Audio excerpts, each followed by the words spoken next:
Moltekin ding bengakin na to tu piaso in kulpite kim kot paiso in kulpitip ding bengakin sakolte apai sa ino kalvante giging sa ino hizong gwal zona tupa ng hangbehi Nakatabeto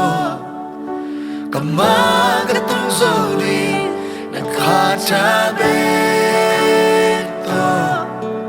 Walzo nakamuhi Kalkaptan marilo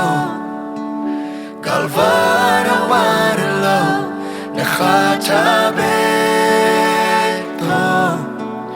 Ityang katong zodi Molteki di bengakin na to tu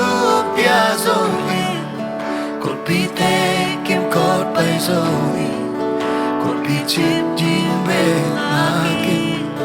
Sakolte apai sa ino Kalvante kikin sa ino Hizang buwan zona Topa ng hambaghi Nakatabeto Kamagatong zodi Nakatabeto Walzo nakamuhi Kalkatan marilo Kalvana marilo Nakatabeto Hityang katong zodi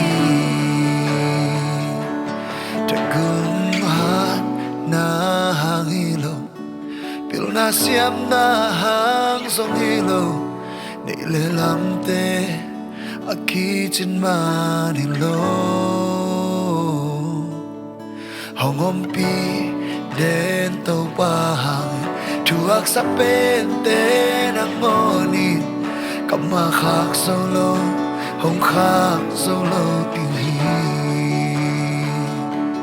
Tagumhan na hang hilo Pilnasyan na hang song hilo Nilelamte Akitin manilo Hongompi Den tau pahangin Tuak sa pente ng moni Kamakak solo Hongkak solo di Nakatabeto